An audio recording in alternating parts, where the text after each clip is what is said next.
Mesdames et messieurs, bonsoir. Bienvenue à la deuxième édition du magazine économique sur Radio Métropole et sur Télémétropole, le rendez-vous économique de l'année 2020. La 25e édition pour la radio. Il faudra remonter au 2 janvier 1995, lorsque pour la première fois, on avait lancé sur Radio Métropole cette émission. Et Leslie Delatour, qui était, pour l'histoire, gouverneur de la Banque centrale après le retour à l'ordre constitutionnel. M. Jean-Bertrand Aristide avait choisi M. Delatour comme gouverneur de la Banque centrale. Et on avait pris la décision d'avoir chaque année un rendez-vous. Et ce rendez-vous a fait histoire et nous sommes bien à la 25e édition. Monsieur le gouverneur, Jean-Baden Dubois, merci d'avoir répondu à l'invitation et surtout d'avoir tenu à être présent chaque année pendant les 5 dernières années. Bonne année 2020. Merci Kessner Farrell. Bonne année 2020 aussi. Et comme je l'ai dit toujours, c'est toujours un plaisir pour moi d'être ici, ce 2 janvier, pour participer à cette émission, le grand rendez-vous, en fait, l'espace Leslie Delatour, le rendez-vous économique. Mais si tu me permets, je voudrais quand même saluer les téléspectatrices, les téléspectateurs et les spectateurs pour leur souhaiter une bonne année 2020 et certainement une année remplie d'amour, de joie, de paix et de prospérité. 2 janvier 1995, où étiez-vous? 2 janvier 1995, je faisais mon baptême de feu. Et oui, 2 janvier 1995, je faisais mon baptême de feu ici. Ici. En Haïti, pas... Ben, bien sûr. Vous écoutiez cette émission? 2 janvier 1995. Ok. 2 janvier 1995. Et non, j'étais un manager de la Citibank. Ah, ok. Et peut-être auditeur. Parce que je suis rentré à la Banque centrale en juin 1995. Donc 5 ans participé à l'espace Leslie Delatour, puisqu'il était le premier à répondre à cette invitation et nous avons maintenu cette série depuis lors. Donc voilà, on fait l'histoire. L'année dernière, on avait terminé l'émission avec une question. Le dollar atteindra-t-il le niveau de 100 goudes en 2019? Ce n'a pas été le cas. La prévision n'a pas été réalisée, concrétisée. Qu'est-ce qui s'est passé? C'est une très belle question, Kester. Et en fait, je commence toujours cette émission par, avant même d'entrer dans le vif du sujet comme ça, par dire que je commence cette année un nouveau mandat. Et en fait, mon équipe, il y a une nouvelle équipe à la Banque centrale qui commence un nouveau mandat. Et je voudrais, en fait, si tu le permets, bien sûr, parler en même de l'équipe qui mène la Banque centrale à travers vents et marées.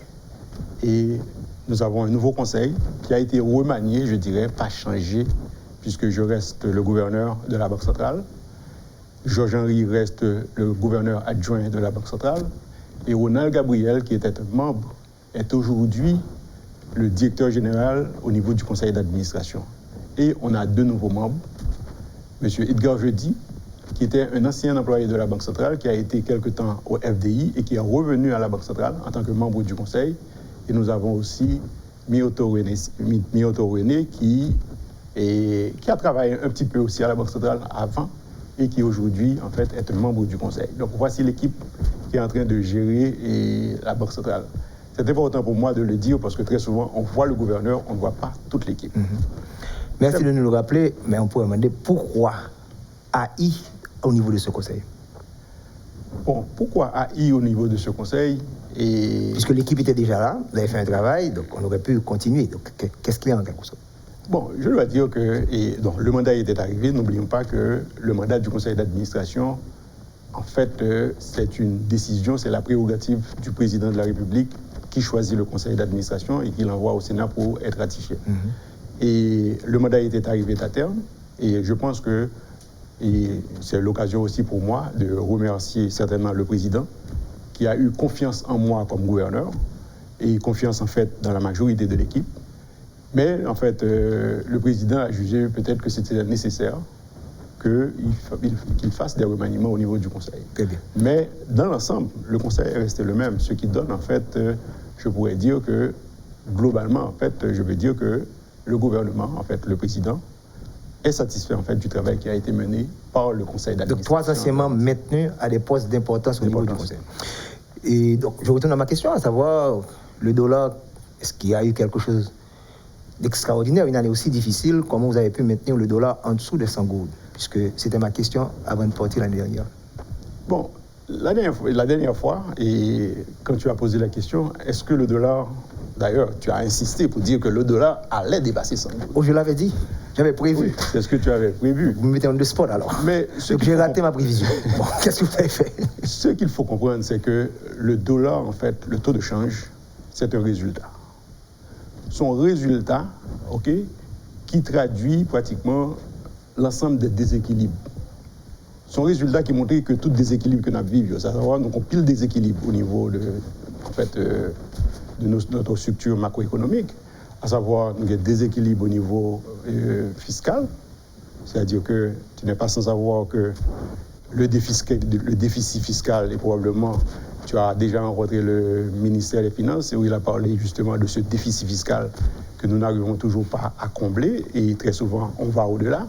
Cette année a été une année particulièrement difficile, une année où les recettes, en fait, nous collectaient seulement 76 milliards de gouttes de recettes, alors que l'année dernière, nous avons collecté 79 milliards de gouttes de recettes. Alors que les projections qui étaient faites étaient des projections de 99 milliards de gouttes. Donc, ça laisse sous-entendre, en fait, quel niveau de déficit budgétaire que vous allez obligé de combler à partir du financement monétaire au niveau de la Banque centrale. En fait, il y a un déséquilibre balance commerciale là, qui est énorme. C'est une série de déséquilibres qui peuvent influer sur le taux de change. Mais pour rendre les choses encore plus compliquées, c'est que nous-mêmes, en fait, en tant qu'acteurs, nous contribuons à rendre Haïti encore plus fragile. Haïti, c'est un pays très fragile. Et comme Haïti, c'est un pays très fragile, il est important pour comprendre que ça qui a passé dans l'économie, ça, je veux dire, ok, nous contribuons en fait à rendre le pays encore plus fragile et qui peut influer sur le taux de change.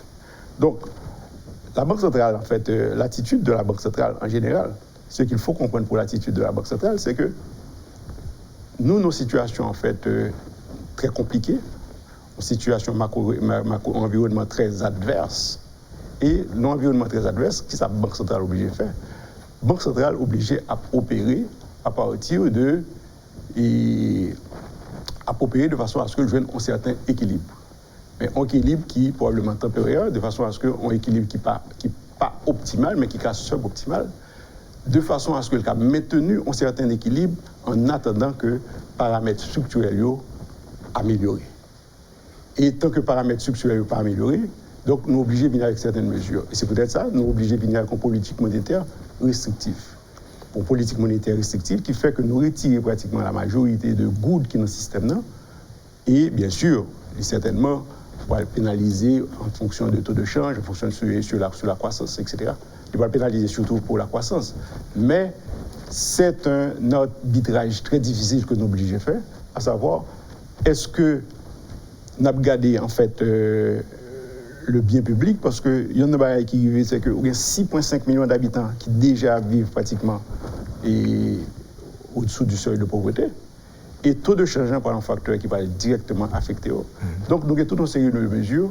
C'est vrai que nous gardons l'inflation, mais nous certainement gardons un certain ancrage au niveau du taux de change. C'est peut-être ça que nous sommes obligés de venir avec tous les outils que nous gagnons et tout un arsenal de mesures pour permettre que nous ayons un certain équilibre pendant que tout déséquilibre ça a empêché justement d'aller dans le sens d'augmentation du taux de change. À partir de l'analyse OUA, Banque mondiale classé pays d'Haïti, puisqu'on a parlé de fragilité, il y a FCV, fragile, conflictuel et violent.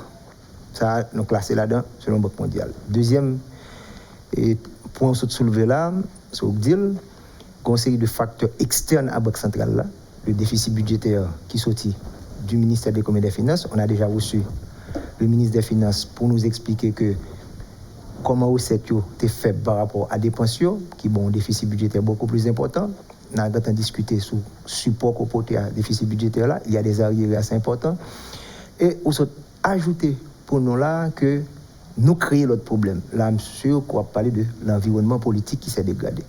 Mais si toute variable ça là, logiquement, nous avons supposé prévision de fait à ta caractère.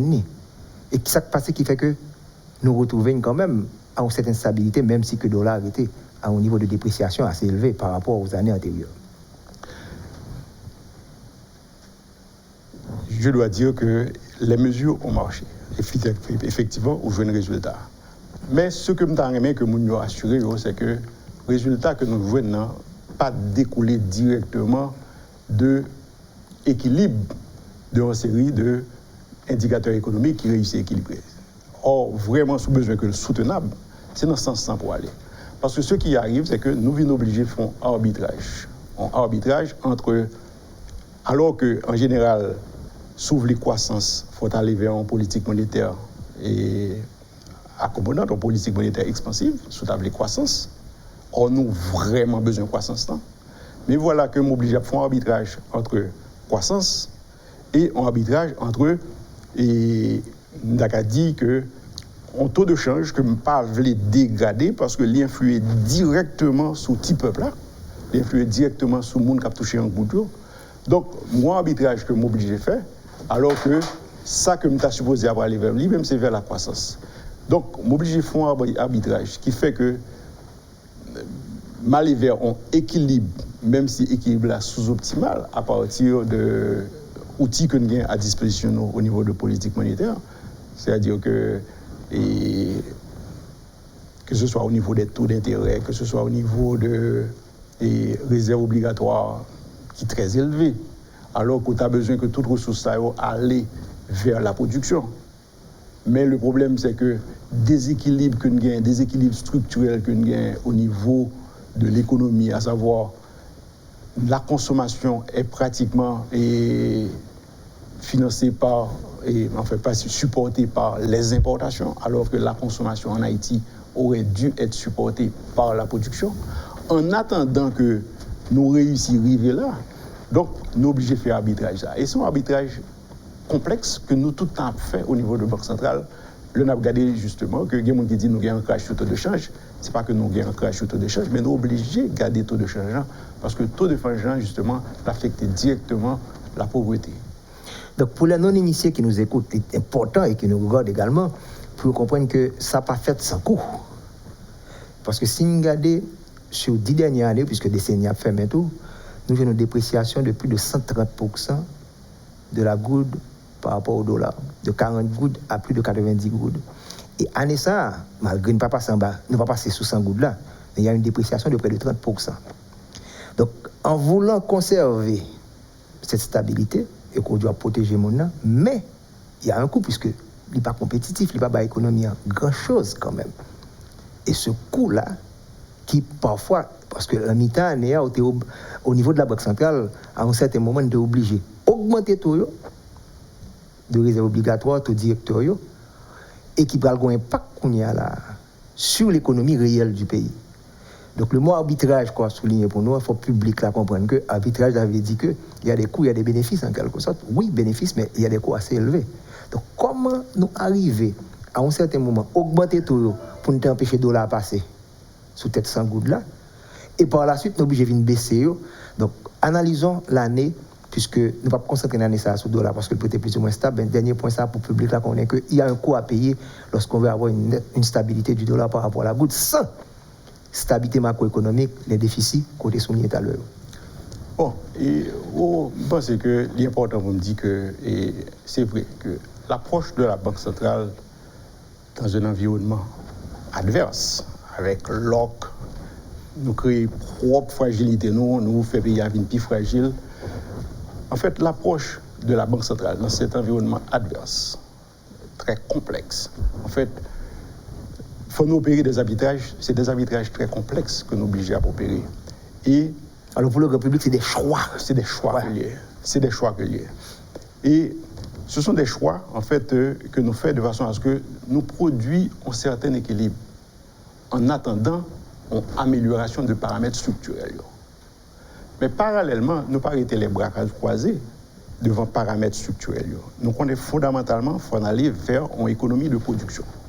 Il faut nous produire. Et ce n'est pas sans raison que nous venons avec un agenda monétaire pour croissance, que je pourrais traduire par un agenda monétaire pour la croissance et l'emploi.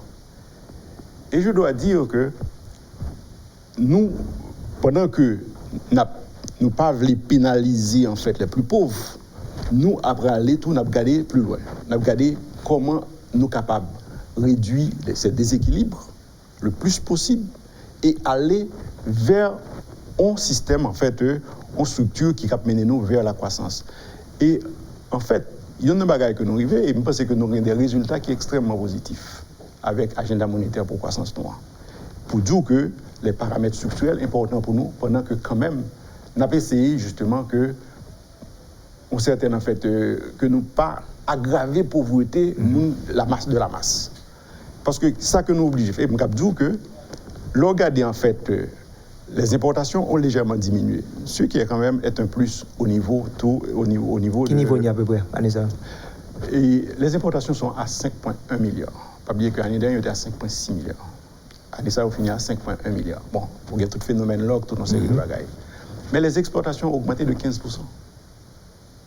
Sous-traitance sûrement. Sous-traitance, oui, mais sous-traitance. Pas oublier que sous-traitance, dans notre programme, pour notre agenda monétaire pour la croissance, sous-traitance sont importants, sont un élément, justement, nous permettre qu'il y ait plus parcs d'assemblage, parcs industriels qui créent, il y a pratiquement 5. Et c'est seul côté. Année 2019 là? Année 2019. Il y a eu des investissements? Il y a eu des investissements qui étaient encouragés par le programme, l'agenda monétaire pour la croissance et l'emploi. Et ça doit être les rares investissements de l'économie pendant cette année. C'est des investissements. Il y a d'autres investissements au niveau immobilier aussi. Mais majorité d'investissements, c'est vrai, ils tournent autour de programmes pour croissance. En fait, si nous n'avons pas de programme pour croissance, probablement nous n'avons pas d'investissement du tout en Haïti. Mais les résultats sont probants. Et sous-traitance, pratiquement, les exportations ont augmenté de 15% globalement. Et le nombre d'emplois, c'est seul côté le nombre d'emplois a augmenté. Ouais. Et malgré que on pays là, côté que tout va dégrader, c'est seul côté justement qu'on a une certaine croissance.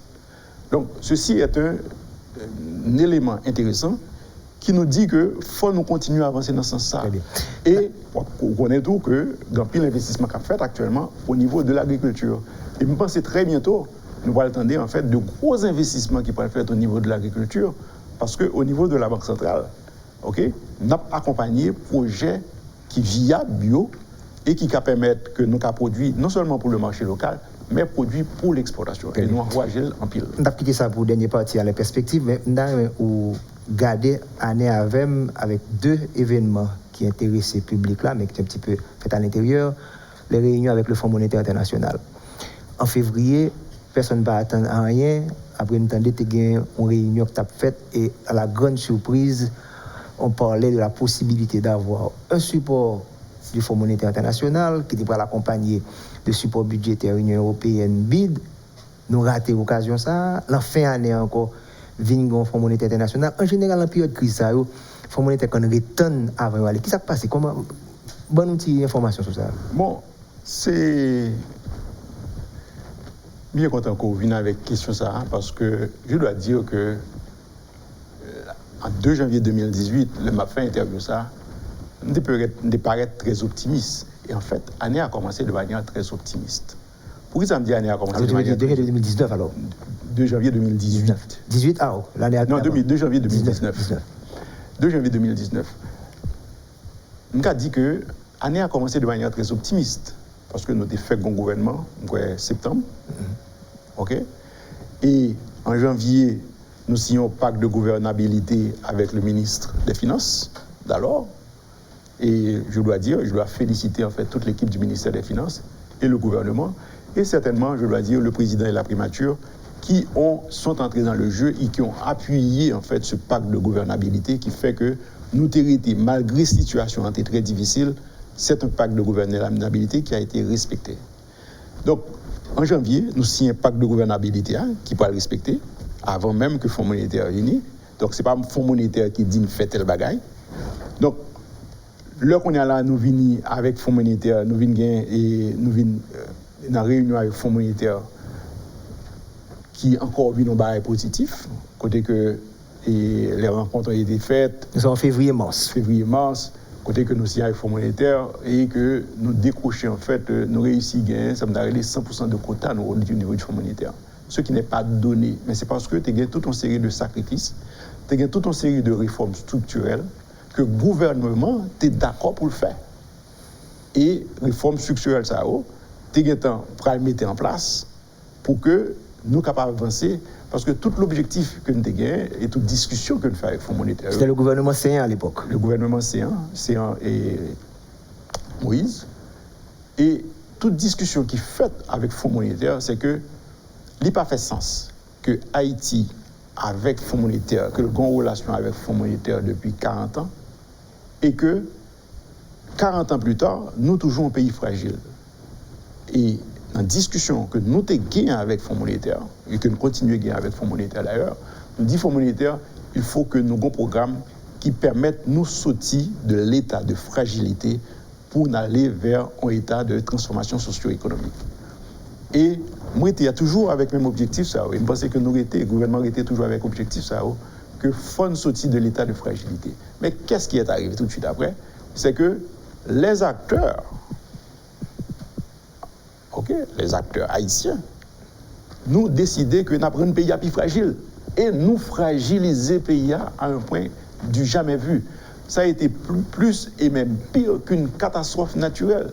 Parce que catastrophe naturelle, au moins, est très sûrement circonscrit à une zone ou à une région. Et vous parlez des acteurs politiques, là. On parlé des acteurs politiques. Et nous songeons que me dit, l'autre m'a dit ça, par contre, nous songeons ça me dit, l'autre m'a dit ça. L'autre dit que, tout de changement me dit que, si acteurs politiques, bon, moi, espace là, même gens que nous fait taux de changement descendre, nous qu'à faire le descendre. Soit tout c'est exactement ça me dit. Mais qu'est-ce qui est arrivé, c'est que nous fragiliser à un point tel que les plus gros que toute catastrophe, comme je me connais, parce que je me considère catastrophe politique, catastrophe sociale, il y a beaucoup plus d'impact que les catastrophes naturelles. D'ailleurs, il y a une étude de la Banque mondiale qui prouvait ça. Parce que les catastrophes politiques, les catastrophes sociales, il allaient au-delà de en région. Tremblement de terre là, était pratiquement réduit à l'ouest. Mathieu était réduit dans le sud. Mais catastrophes politiques, catastrophes sociales et politiques, c'est sur tout le pays à gueuler. Et il y a en fait des effets et des impacts beaucoup plus importants. Nous avons peut-être des impacts que nous ne pouvons même connaître ça pour l'instant. Parfait. Voilà, encore une fois, l'instabilité politique et des deux côtés de la barrière, il faut que chacun fasse travail par eux.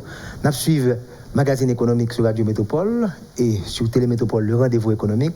Deuxième émission de l'année, l'espace de l'utilisateur avec le gouverneur de la Banque centrale. On prend la pause, on se retrouve dans quelques instants pour la deuxième partie de l'émission.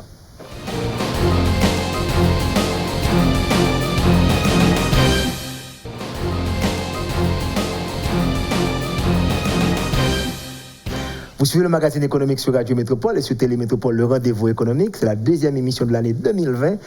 L'espace, les sites de la Tour, la 25e édition. 25 ans continue à avoir cette émission. Le gouverneur de la Banque centrale qui a répondu présent à l'invitation. On faut tirer le fonds monétaire là. Faut tirer pour moins que si que acteurs politiques te respecté tout ça que tu dit que nous avons un gouvernement en place. Budget t'a mis en place. Comment nous-mêmes, en la Banque centrale, là, ces acteurs politiques, et bien dit, des deux côtés de la barrière, pas de faire des ordres, comment que nous avons évolution, puisque vous avez commencé janvier bien, ou vous avez espoir à partir de accord ça, qui ça t'a passé en l'économie? Bon, si que acteurs, en fait, t'es comporté différemment, je pourrais dire, et que nous avons gagné un gouvernement, nous avons gagné et nous avons signé un accord Fonds monétaire, parce que ce qui était prévu, en fait, dans les discussions avec le Fonds monétaire, c'est que nous avons dit que faut nous faire des programmes de façon à ce que nous n'ayons pas besoin de Fonds monétaire encore.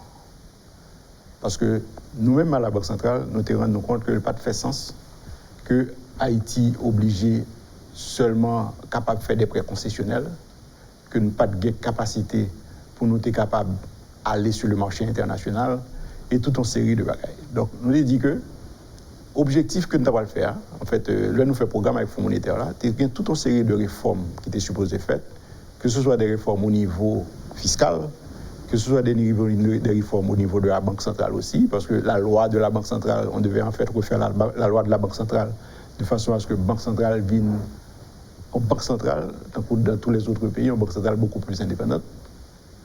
Nous avons gagné un marché financier que nous voulons lancer. Et pour nous lancer le marché financier, il faut absolument qu'il y ait toute une série de paramètres de réformes qui sont faites au niveau de l'administration centrale, au niveau du ministère des Finances, toute une série de bagages, il y a des programmations faites, ainsi de suite.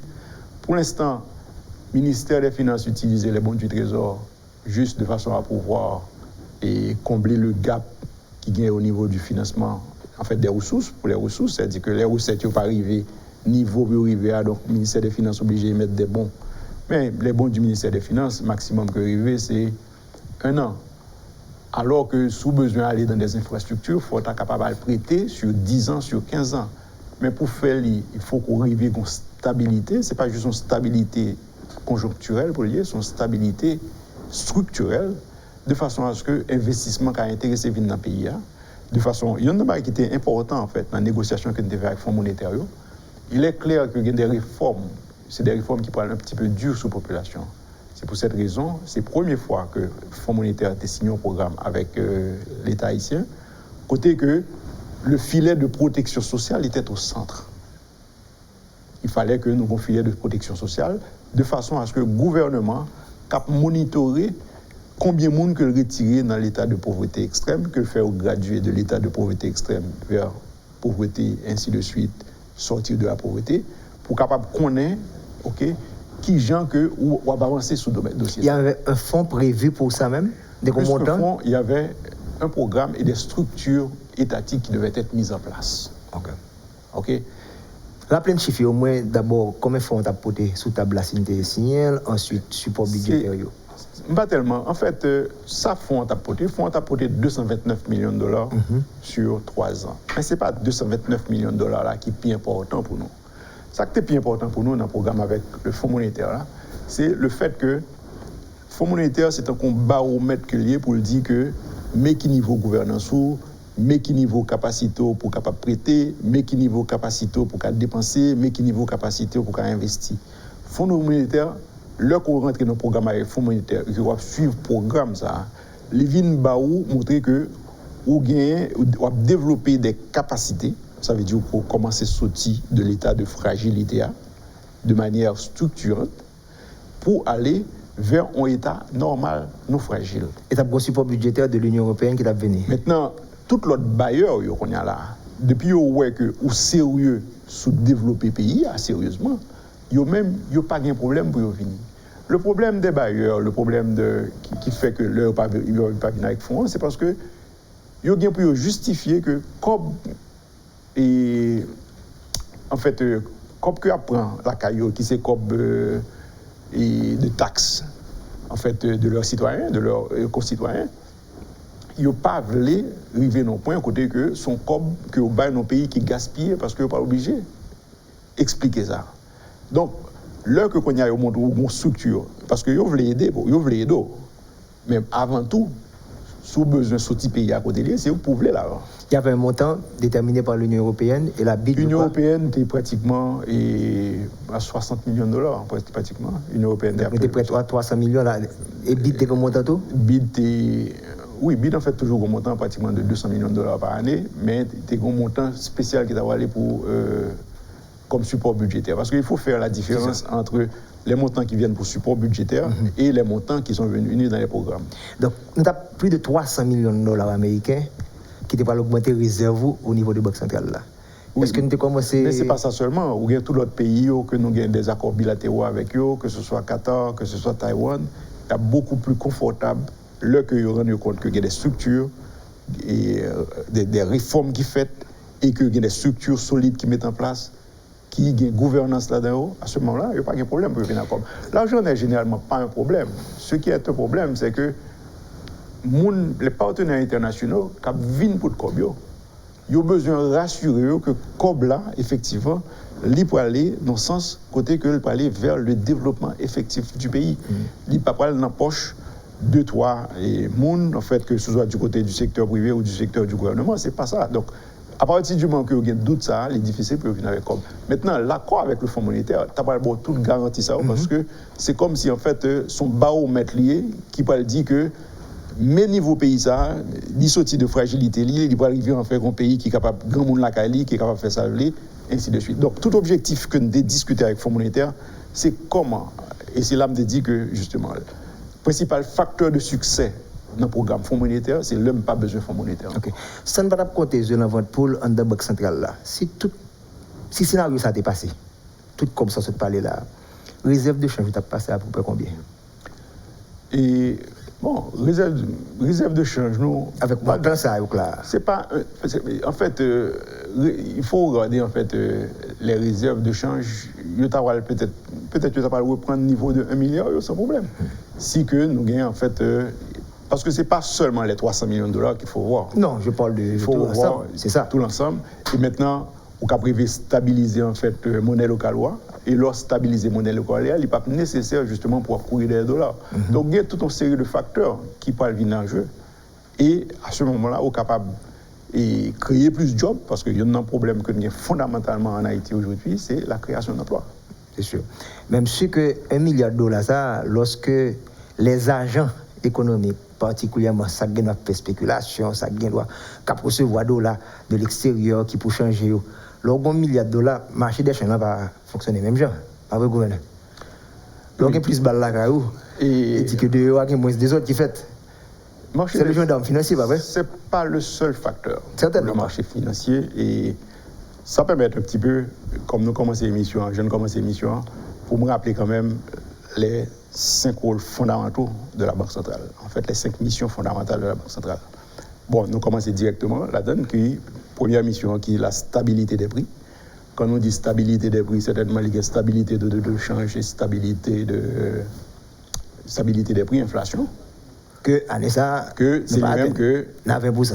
Et que nous avons 20%. Et bon, nous on a exactement un premier équilibre, puisque nous n'avons pas de chiffre IHSI finalement. Ça dérange pas pile le IHSI ça?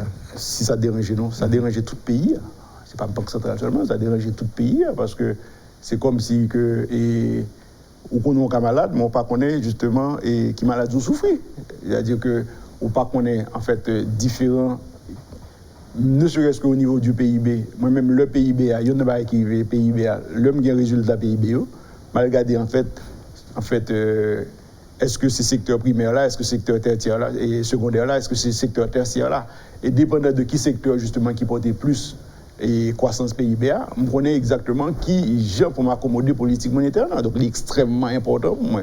Un gouverneur, c'est comme un médecin qui doit avoir les données dans le laboratoire pour le médecin et ou même toutes données ça, IHSI pour non initiés, c'est Institut haïtien statistique et informatique qui a une crise qui est supposé donner inflation, donner PIB pour même capable prendre toute variable ça pour agir. Pas moi-même seulement, on capable dire tout le gouvernement. C'est-à-dire que il y a une qui c'est que nous avons toujours ouais que ces secteurs tertiaires-là, en fait, commerce, etc., c'est le secteur marchand que nous relèvons généralement.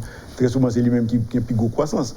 Donc, ou même, on a besoin que le secteur tertiaire-là avec le secteur secondaire-là, on a besoin que vienne augmenter, en fait, et au niveau pourcentage que gagne dans le PIB. Et tout élément, ça, ce n'est pas nous-mêmes seulement besoin, le gouvernement a besoin pour faire des politiques. Pour les mettre en place. Tous les agents économiques. Tous les agents économiques, en fait. Donc, en fait, c'est des premières missions, c'est des premières missions, mission de stabilité, en fait, des prix. Deuxième mission, c'est stabilité du système de paiement. Et je dois dire que dans la stabilité du système de paiement, il y en a un qui est extrêmement important, que je pense que, il faut me dire que la Banque centrale, malgré que les naviguer, je pense que nous réussissons à naviguer la Banque centrale à travers tous les problèmes socio-économiques qui gagnent. Malgré tout le monde a quitté le centre-ville là, nous-mêmes, nous restons dans le centre-ville là. Et il y en a un qui est important, c'est que l'idée important pour nous que nous ayons un système financier en vie, malgré tout le problème que les acteurs très souvent pas connaissent. Parce qu'il faut ne pas oublier que très souvent on dit Banque centrale. Mais avant que on dise Banque centrale, c'est Banque de la République d'Haïti. Ce n'est pas la banque du gouvernement, ce n'est pas la banque de l'opposition. En fait, c'est la banque du gouvernement, c'est la banque de l'opposition, c'est la banque de tout Haïtien que lié. Mais pour ne pas les systèmes de paiement, dans certaines villes de province, tu as des difficultés pour les gens capable de joindre l'argent que tu as déposé là bas. Monsieur, au courant de ça tout. Oui, mais quand je dis système de paiement, il faut me dire que le système de paiement continue à fonctionner. Ça veut dire que compensation nous fait. Et année ça, je pense que nos compensations nous fait, nous traitons plus de 2 millions de chèques pour près de 350 milliards de boules. Mais est-ce que ça justifie que banque dans la compensation ça que c'est juste si banque prend plus de temps leur dépose un chèque que de pas qu'on faire compensation? Le grand public. Et pour le comme grand public, ça passé. Pour le grand public, et c'est là que nos besoins vraiment et ça n'a rien de loi sur la protection des consommateurs. Et si on va que m'a dit depuis que je suis gouverneur. Parce que le principe veut que un chèque qui est déposé doit être clear dans 48 heures. 48 heures? Oui. Ces derniers temps, ça prend plus que 48 heures. Ça doit être 48 heures.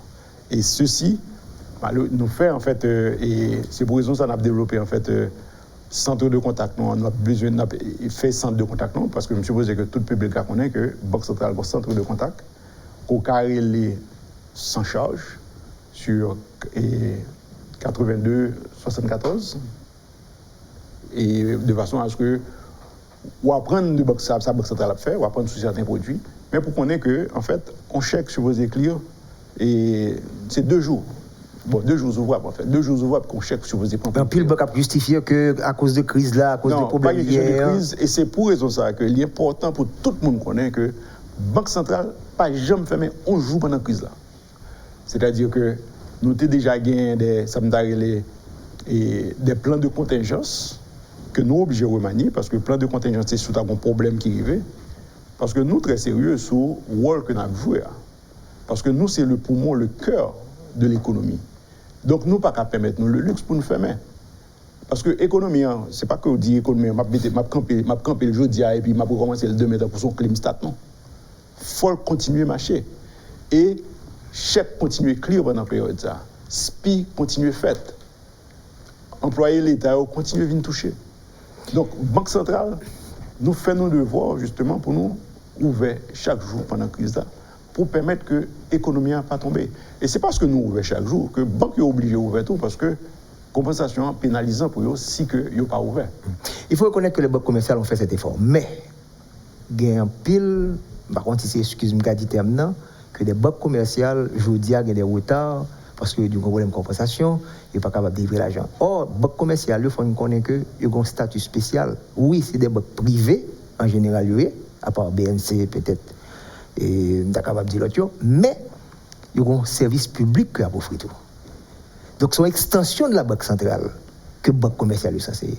Et bien quand on parlait de protection du consommateur, l'épargne est un consommateur également. Absolument. Qui doit avoir un service public de qualité. Absolument. C'est pour ça que c'est fondamental que nous gagnons loi. Donc, ou dans la deuxième, ou dans la troisième? Non, pour le système de paiement, mais un élément important quand même, innovation qui a fait actuellement dans la Banque centrale, c'est que nous avons une direction de supervision des systèmes de paiement. Pour qui ça? Parce qu'avec l'évolution de la technologie, on a besoin de superviser en fait tous ces autres moyens de paiement qui en dehors de la Banque centrale. Comme tu as dit, les moyens de paiement cellulaires et cash, en fait, net cash, l'argent cash, nat cash, l'argent cash et cash mobile. En fait, parce qu'il y a de plus en plus d'opérateurs qui veulent rentrer en fait dans les paiements. Donc, il faut qu'on soit capable de superviser, et surtout avec technologie. C'est pour raison ça que nous allons rentrer dans le goutte digital. Peut-être nous allons parler de lui un peu plus tard. Donc, au niveau même du système de paiement, il est important pour que me dit que tout ça cap fait. Maintenant, nous avons tout en troisième mission qui c'est la mission de supervision du système financier. En fait, la stabilité du système financier. Dans le cadre de la stabilité du système financier, il y a de gros changements et de grosses modernisations qu'a fait jeudi. À savoir, la supervision, l'approche supervision de la Banque centrale est en train de changer. Et ça veut dire quoi? Nous avons une approche de supervision qui est basée beaucoup plus sur le risque, au lieu de supervision traditionnelle là, qui était basée justement sur la compliance par rapport à certains ratios. Et ça, c'est un changement que lié. Parce que pour qui ça? Qui contexte une gain aujourd'hui? Nous avons un contexte aujourd'hui à côté que ou gain et une évolution de la technologie qui vient entrer en pile dans la finance, ou gain des institutions financières qui se sont constituées en groupe, qui ont plusieurs autres bagages qu'ils ont fait, et ou gain des conglomérats de financiers qui fait même en Haïti qui commence à faire. Donc, approche supervision que nous avons gagné longtemps, qui était basée justement approche de supervision traditionnelle, qui est basée justement sur compliance essentiellement, à partir de, en fait, par rapport à certains indicateurs et certains ratios. Donc, il va baser beaucoup plus sur le risque. Risque financier, risque technologique, risque commercial. Tous ces risques-là, et dépendant du niveau de risque, pour déterminer avec quelle fréquence que nous allons superviser les banques. On n'a pas analysé l'année 2019, là, on va parler de risque, on va parler de système financier, c'est la troisième caractéristique là. Mais est-ce qu'à un certain moment, les choix, les arbitrages que tu as fait, pendant l'année, ça, pas mettre le système à risque? Je m'explique. Lorsqu'on augmente le taux d'intérêt, on se dit qu'on va gagner un crash taux de change pour t'empêcher que le dollar a dérapé, pas arriver sans goutte qu'on ne prévoit. Ça vient arriver là, ça, le directeur augmenté, le banque commerciale augmente les taux. Dans un environnement économique, le chiffre d'affaires a diminué. Prenons le secteur touristique, pas un touriste qui a venu, son monde te prête un petit corps pour te construire 2-3 chambres d'hôtel. Chiffre d'affaires est bas, banque a ajusté parce que banque réagit rapidement, gâchette facile, pour augmenter ton directeur. Donc voilà les entreprises qui ont fait chiffre d'affaires bas et charges financières augmentées si vous prêté comme la banque. Effet ciseau. Est-ce que la Banque centrale n'a pas senti que il a augmenté ça et il est capable de créer une crise dans le système non? Et comment nous vivons ça? Comment nous vivons ça? Pas oublier que la Banque centrale nous toujours à moduler en fait approche noire. OK, son approche que nous moduler comme nous dit tout à l'heure justement. Approche Banque centrale là, son approche que en fait que nous avons fait dans un environnement adverse, OK, qui consistait en fait à faire des arbitrages complexes de façon à ce que nos produits ont équilibre. Mais nous toujours à regarder en fait les effets tout. Et il y en a pas qui est important. Et il me semble que par exemple gagné et pendant un certain temps sur le réseau justement on dit Banque centrale une approche en politique monétaire pénalisante. Oh, Banque centrale a suivi ça qui a passé dans les réseaux sociaux. Nous suivons ça qui a passé. Donc nous avons les codes. Nous avons une unité de est-ce qu'il a parlé de bien, s'il a parlé de mal. Pas s'il a parlé bien, parce que faut entendre ça, on le dit, de façon à ce que vous connaissez que. Et parce que nous, au service, son service public. Yeah. Donc il faut que nous ayons un feedback là, pour nous connaître effectivement qui j'ai pour nous ajuster, de façon à ce que nous réussissions à joindre le résultat que nous avons gagné.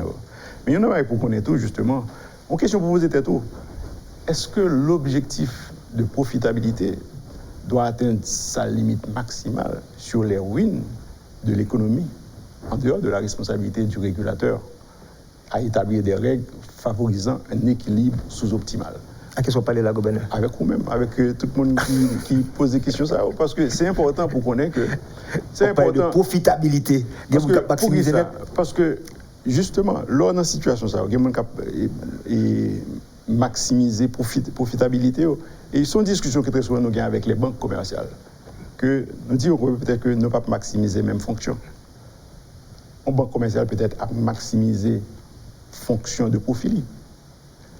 Mais par exemple, il ne faut pas oublier tout que le bon fonction de service public, que le pas supposé négliger, comme si pour la considérer que le pas exister. Mais nous-mêmes, Banque centrale, nous essentiellement, à maximiser fonction de service public là. Donc, c'est tout ça que nous avons fait. Et on voit que il y a des décisions de politique monétaire que nous prenons, alors que nous avons dit orthodoxie intellectuelle, en fait, orthodoxie justement, et soit regarder les textbooks, nous avons dit que ce n'est pas dans ce sens ça vous aller. Et n'aller dans ce sens ça parce que nous obligés à regarder un ancrage quand même de taux de change, pas oublier ça. Mais maintenant, fondamentalement, là nous descendons, par exemple, taux d'intérêt. Donc nous avons monté taux d'intérêt, c'est une raison bien simple qui fait que nous avons monté taux d'intérêt. Parce qu'il y a une série d'acteurs qui ont profité, ils ont maximisé la profitabilité, qui ça fait, ils ont utilisé les lignes de crédit qui bat pour acheter des dollars et puis aller en vente. Donc, qui fait que nous surchauffe encore ce taux de change. Donc, il fallait absolument que nous démontions le taux d'intérêt. Maintenant, l'heure que qu'on y a là, nous garder justement que les taux d'improductifs commencent à augmenter dans la banque et que qu'on charge pour l'entreprise, nous descendons le taux d'intérêt directeur. Et c'est pour raison ça, donc il faut qu'à l'île, en fonction, en dehors de l'orthodoxie, en fait, de la politique monétaire, en fait, de ça que dit en général, en fonction du taux d'inflation et de l'intervention de la Banque centrale, il faut qu'à l'île dans ce sens de façon à ce que, ou qu'à garder pour que la Banque centrale descende. C'est parce que nous avons besoin de diminuer les charges de l'entreprise de façon à ce que nous sommes capables. Maintenant, ceci étant dit, nous, bon pays, côté que nous sommes passés en fait et des événements malheureux, côté que nous décapitalisé en pile d'entreprises, et il y a pile d'entreprises qui pratiquement fait faillite, il y a pile d'entreprises qui ferment, il y a des entreprises qui sont obligées de faire les offres. Et comme Et comme entreprise, ça, il y a une chose que nous faisons, que nous faisons actuellement, nous obligés de garder, et nous écrivons à toute entreprise pour nous garder qui gens que l'entreprise a été affectée, de façon à ce que nous gardions qui réponse que nous parlons au niveau du système bancaire là. La pensée en perspective. Pour permettre. Même quand interpréter le demande de gouvernement, qu'est-ce que ça parle, le gouvernement dit comme ça que les profits financiers et les bénéfices au niveau de la société, il faut tout prendre en considération. Secteur public, secteur privé, parfois pas le même objectif final. Nous proposons dans quelques instants pour la troisième et la dernière partie de l'émission.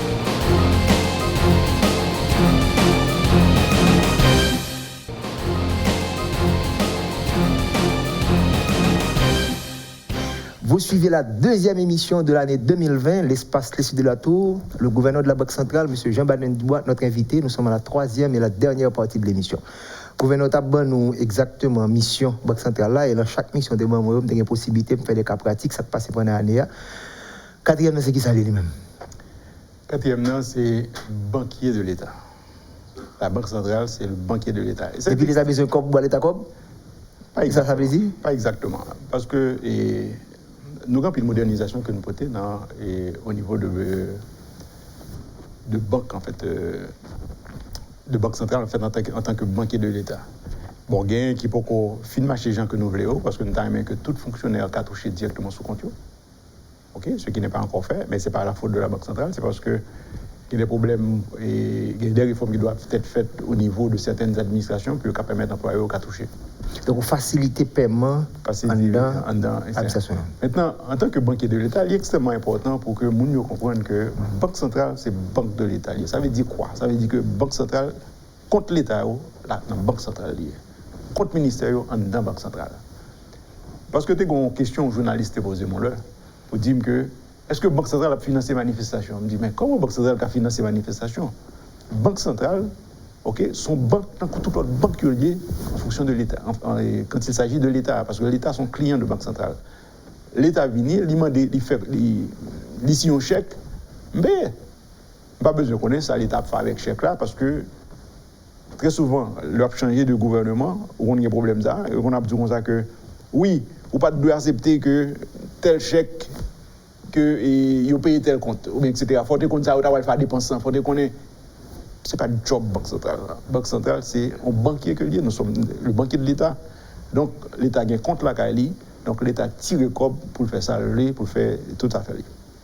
Donc, ça, c'est un élément qui est extrêmement important. Mais maintenant, en tant que banquier de l'État, nous entrons tout en accord avec le ministère des Finances pour les bons du Trésor. Les bons du Trésor, Banque centrale garantit les bons du Trésor. Ça veut dire que les bons du Trésor qui sont émis sont achetés par les banques. Mais il y a une chose que nous avons fait actuellement, peut-être nous avons parlé déjà de perspective, c'est que nous allons rentrer dans l'approfondissement du marché financier. Ça veut dire approfondissement du marché financier. Ça veut dire que, par exemple, taux a été à 22%. Le ministère des Finances, là, les met bon du Trésor. Bien, le gouvernement, les met bon du Trésor, les met à 22%. Mais qui est-ce qui fait 22%? Ça, c'est l'institution financière, le monde qui a participé dedans ici, qui a participé dans l'adjudication des bons. Dans l'approfondissement du marché financier, nous pouvons permettre que n'importe qui haïtien, n'importe qui individu qui compte dans l'institution financière, ou bien en fait un teneur de compte que nous allons gagner, lui qui a acheté bon, tant qu'un Américain a acheté bon du Trésor. Donc n'importe qui haïtien qui a acheté bon du Trésor. Nous avons commencé déjà avec les obligations BRH. Là, nous allons généraliser sur les bons du Trésor. Pour que les bons du Trésor, n'importe qui peut acheter les bons du Trésor. Bon, bien sûr, il y a bien des limitations que vous pouvez faire. Parce que les gens qui ont acheté vraiment de gros montants de bons du Trésor, ça va être les institutions financières, mais avec obligation pour revenir à des clients. De façon à ce que l'épargnant ait l'autre façon pour le faire comme tout. Mais ça montre notre comportement également du côté de l'État, à savoir de l'édition de comptes, de gestion, de transparence. Parce que pour nous capable de regarder, est-ce que vraiment l'État il a fait confiance pour me l'argent, la promettre dans l'argent. Mais où fait-le déjà? Nous avons plus que 20 ans que nous avons pu mettre des bons. Non, la caille pas. La caille pas, mais l'État. Il faut une affaire Banque centrale que nous avons avec le gouvernement.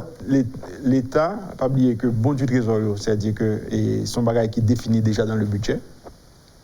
Et nous avons un protocole que nous signons avec le ministère des Finances qui fait que les bons du Trésor seront toujours payés parce qu'ils sont garantis par la Banque centrale. le Banque centrale a garanti, il respecte. Bon BRH était supposé disparaître pour quitter place là. Bon du Trésor. Donc, nous gagnons l'élargissement que nous allons faire donc, au niveau des bons du Trésor. 24 heures de cela, tu as gagné la place où là, le grand chantier de la nation, et qui dit nous que nous arriéré de paiement de 24 milliards de gourdes. Il confirme pour nous que ils respectent plus ou moins le financement là. Mais 24 milliards de gourdes, ça, comme c'est banquier de l'État, gouverneur, si que l'État a un problème l'argent, il ne peut pas venir dans bon. Tu raison à parler. Est-ce que vous pas un petit cœur sauté l'autre des qualités gaussières arriéré ça? Et je ne peux pas gagner cœur sauté. Et qu'est-ce qu'il y a? Parce que ce n'est pas sans raison que l'État a rentré dans une discipline avec Banque centrale pour tirer un pacte de gouvernance économique et financière. Donc, il faut respecter le pacte de gouvernance économique et financière là. Si bien que l'État va l'obliger à gérer, parce qu'il faut comprendre que la Banque centrale, ok, c'est sur base qu'est-ce que nous opérons par rapport au ministère des Finances. Ça veut dire que tout autant que, comme là pas arrivé dans la Banque centrale, je ne sais pas qu'on ait que dépenses effectuées. Donc, je ne sais pas qu'on arrière, c'est mal cherché. Mais en fait, il n'y a pas dans structure normalement que arrière le ministère des Finances automatiquement me connaît. Il va empêcher de dormir?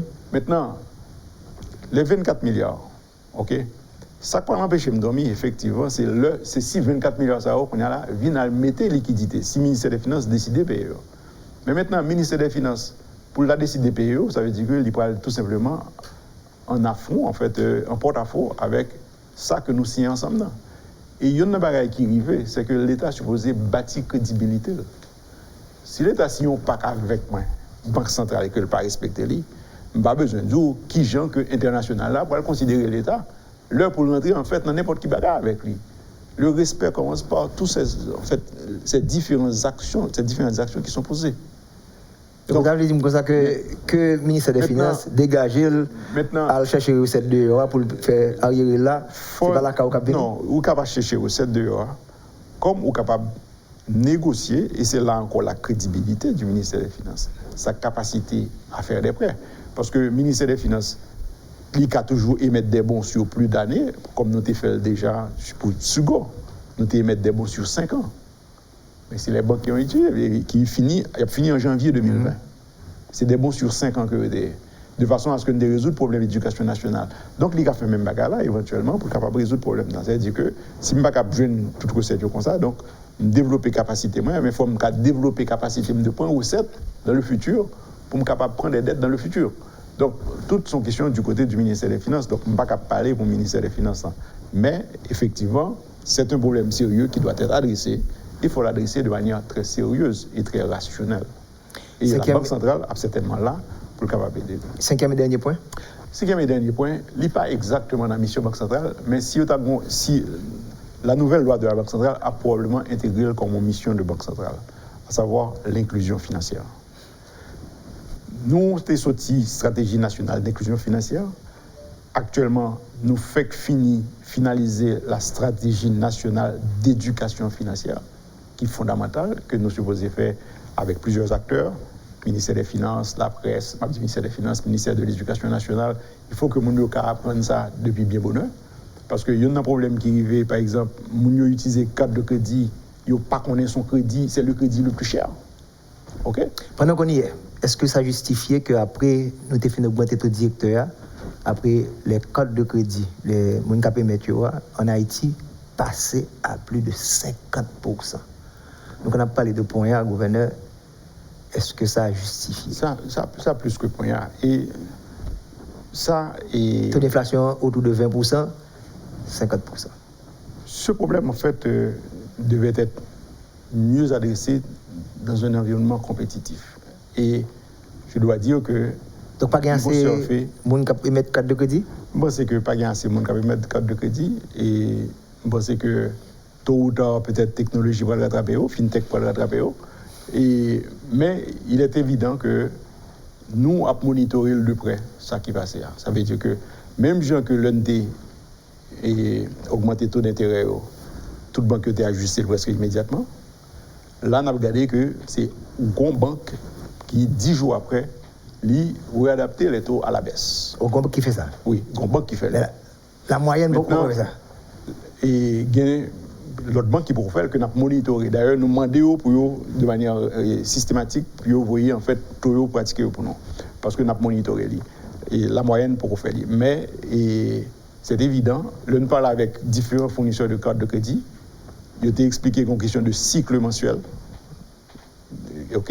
Et que dans le prochain cycle-là, il va l'ajuster. Mais c'est un bagage que nous avons monitoré. Et là encore, je retourne encore justement à cette question de loi de protection des consommateurs. OK? Et certainement, en question d'éducation financière. Parce que il y a deux bagages que je fais, et je pense que c'est en question d'asymétrie d'information. Moun yo pas contre tout droit yo. Et ça permet que le fait que pas contre tout droit yo, c'est-à-dire que banque langue doit prendre temps. Tout à l'heure se pose une question, on dit que la règle pour la compensation, si je dépose mon chèque aujourd'hui, 2 jours après, il est supposé client dans compte. Ou maintenant que aujourd'hui, ça supposé fait. Ça supposé fait. En dépit de la crise. En dépit de la crise, puisque nous-mêmes nous ouverts. OK? Le jour que le pape 2 jours encore, Banque centrale a dit pas 2 jours encore. Mais tout autant, Banque centrale n'a pas dit pas 2 jours, dit 2 jours. De même, un transfert, maximum 48 heures après, il est supposé dans le compte. Mais maintenant, ça que application mobile, pour qui ça que mon n'est pas capable d'arriver dans la banque là, pour dire bon, mais le souci de Banque centrale là, pour me dire mes informations, pour nous capable, bon moyen pour ça. Il y a des gens qui font les gens qui informé, là, il dit que, OK, et parce que banque qui ça fait leur font pricing de crédit, ils regardaient en fait le taux avec 0 risque. Et puis ils mettaient en fait un pourcentage par rapport à risque. Il y a le prime rate, le taux de base est ajusté. Maintenant, je me dis au moins comme ça que si je dis OK, le taux directeur de la Banque centrale est de 15%, si on met à 20%, ça veut dire que où sont clients presque délinquants. Elle dit banque là, est-ce que son client délinquant pour lui? Mais tout ceci pour rentrer dans l'éducation, dans le programme d'éducation financière là, de façon à ce que nous connaissons que le disponible. Bien quand on se parlait de BRH mobile, en fait, l'application de BRH mobile m'encourageait tout le monde, tout téléspectateur qui a coûté là, ou bien spectateur qui a coûté mieux, ou bien auditeur qui a coûté mieux, puis que ce soit sur Android ou bien sur iOS, puis télécharger sur téléphone l'application BRH mobile. BRH Mobile a non seulement expliqué toute sa banque centrale a fait, il expliqué le programme que nous avons, mais il a tout de change chaque jour. Tout. Mais il y a un comparateur des différents frais des banques. Donc ça veut dire que vous avez shopping, vous avez regardé justement que ce soit pour ouvrir un compte d'épargne et ainsi de suite, qu'est-ce qui est pratiqué par cette banque, cette banque, cette banque et cette banque. Donc vous êtes capable de faire. C'est comme si on a marché, machin nab de ça a tel prix, à côté là a tel prix, ou chercher prix. Oui, et ça bat maintenant en fait suffisamment d'éléments pour que les cas discuter pour le cas ça pour le gagner. Je peux rappeler une décision que le Banque centrale a pris tout pour le mettre paiement en good. Je dis à gouverneur, on va voir que un carte de crédit qui a 94,98 good. Où est le niveau de référence là déjà? Où est le niveau de près de 95 good là? Non, beaucoup atteint. Mais ça qui explique le différentiel, ça. En plus de taux d'intérêt pour augmenter. Ça qui explique le différentiel là, et c'est peut-être quelque chose pour nous dans la régulation, de façon à ce que nous séparer le taux des commissions. Parce que, comme on connaît tout, ça veut dire que si mon carte bien comme Américain et que en Europe, m'acheter avec lui, il y a bien deux bagages qui viennent. Il y a la commission plus le taux de change. Parce que le taux de change est fixé en général par Visa ou Mastercard. Là où il vient augmenter là, c'est parce que justement, très souvent, il y a tout et mettez commission en dernier. Mais il est bon que dîne ça tout. Il est bon que peut-être que c'est peut-être une exigence en fait que nous avons supposé faire de transparence que nous avons supposé demander que peut-être parce que si on paye mais ça doit représenter. Mais ça que doit représenter, ainsi de suite. Donc, mais tout ceci, et même là on parle de l'inclusion financière, donc pile bagaille que fait dans l'inclusion financière. Tu n'es pas sans savoir que nous avons reçu en fait un award pour effort que nous faisons au niveau genre. Et il y a une bagaille que nous faisons, une exigence que nous faisons à toute institution financière aujourd'hui, c'est que nous exigeons que toute information que a reportée par nous, que vous classez autour par genre. Si bien que nous qui quantité de filles qui ont crédit, qui quantité de garçons qui ont crédit, ainsi de suite. Donc, de façon à ce que nous gardions tout est-ce que, justement, égalité de genre, l'y respecter? Donc, le système financier a gagné ça, tout à savoir. Le système financier, nous fait discrimination par rapport à mesdames. Nous vérifions. Jamais et puis, il y a l'autre bagage que nous faisons. Nous gagnons, par exemple, la cartographie des points financiers sur le territoire. Je dis à soit sous le site Banque Centrale, ou checker n'importe qui village ou bien n'importe qui commune, on peut regarder, on connaît exactement qui point de financier qui est représenté dans la commune. Ça permet de nous voir tout, ça permet tout à l'autre acteur. Si il a fait business, peut connaître mais qui niveau financier, mais qui niveau d'inclusion financière qui est dans telle zone, et ainsi de suite. Donc, on fait business pour capable connaître au calé et sur le site Banque Centrale là, son bail qui est ouvert au public sur le site Banque Centrale là. Donc, le public a intérêt lui-même prendre l'information ça, éduquer tête nous parce que finance n'est pas différent de à l'acheter mango, patate, c'est offre et demande, donc nous sommes capables de comprendre tout ça. Nous allons finir la gouverneur. Et le ministre Finance, dans le cadre budgétaire, l'IA prévoit une croissance du PIB de 0,2% pour l'exercice fiscal 19-20. Il prévoit un taux d'inflation qui a évolué autour de 20%. Mais, monsieur, sous taux de change, là, bien que je connais, ça a plus intérêt sur la caillou. Par contre, si c'est dans parler, nous gâtons, monsieur, il dit que le taux de change là, la stabilité, même langage que nous avons là, là. On faut analyser sur 2021, trois données là, faible croissance et taux d'inflation élevé, stabilité, taux de change. Est-ce que l'on a $1 en bas sans goût là, est-ce que le pas a d'autres coûts beaucoup plus élevés? Qui sont sous chiffre ça?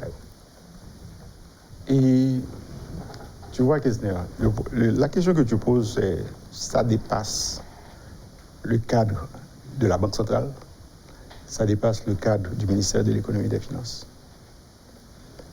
Et nous avons un chiffre bas, ok?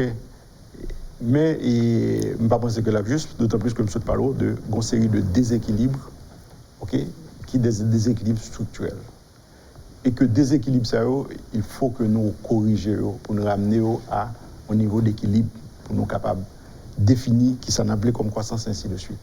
N'est-ce pas le scénario optimiste, à savoir toutes choses étant égales par ailleurs, pas des autres, pas ceci, c'est le meilleur scénario, mais si nous répétons tout 19 là, on est capable de continuer de ça. Si nous répétons 19 là en 2020, parce que il y a une chose qui arrive, c'est que je pense que fondamentalement, tout Haïtien supposé travaille pour nous sortir Haïti de l'état de fragilité que l'y est aujourd'hui. Et ceci, c'est la responsabilité de tout Haïtien. Je ne vais pas dire c'est parce qu'on a un gouvernement, et ainsi de suite. Son responsabilité est beaucoup plus profonde. Je ne vais pas oublier, il y a 2 ans de ça, je me suis allé 250 gouttes là. Je me suis dit que chaque fois que vous utilisez 250 gouttes pour acheter un produit qui est importé, c'est le job pour créer l'autre côté. C'est le job pour créer la carrière. OK? Mais nous continuons à faire le même genre. Mais mieux que ça qu'on y a là, nous décidons qu'on y a là, ça n'a pas suffi, nous avons crasé qu'on y a. Le peu que nous gagnons, nous avons crasé. Nous avons détruit. Nous avons des jobs, nous avons gagné. Donc, je pense que fondamentalement, ça supposait le souci de tout un chacun pour nous sortir Haïti de l'état de fragilité. Et nous-mêmes, au niveau de la Banque centrale, nous décidons que nous ne pouvons pas discuter de sortie de crise. Je pense qu'il y a l'autre acteur qui plus fort là-dedans que nous, de toute manière. Mais par contre, au niveau de la Banque centrale, nous avons déjà à travailler sur l'après-crise. Ça veut dire qui ça?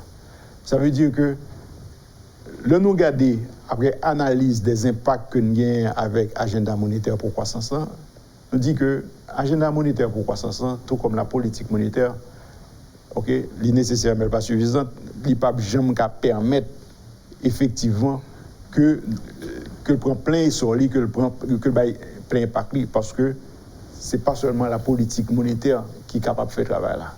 Donc, nous dit il faut que la politique monétaire ça évolue vers un cadre de partenariat institutionnel intégré avec d'autres ministères sous l'égide de la présidence et de la primature pour que nous allions définitivement vers une transformation socio-économique.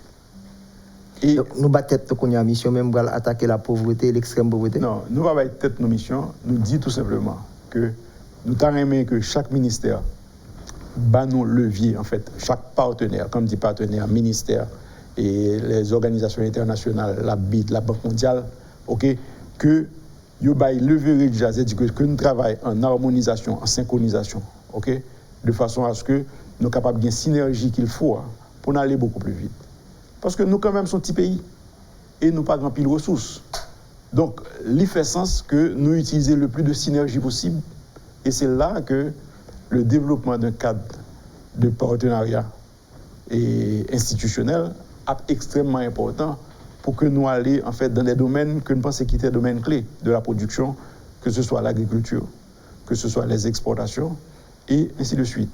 Les exportations, l'immobilier, ainsi de suite. Donc, nous commençons déjà partenariat ça avec USAID à travers Haïti Invest, par contre, nous compte de ça. Et c'est dans le même sens ça pour nous continuer à aller de façon à ce que nous sommes capables en 2019, qui en 2019, qui pas semblable avec, en fait en 2020, qui pas semblable avec 2019 là. Maintenant, qui taux de change que nous avons là dedans, il parle encore en résultat de qui gens nous contribuer et que chaque acteur contribuer à diminuer les déséquilibres qui existaient déjà. Et déséquilibres structurels, ça, faut que nous attaquions.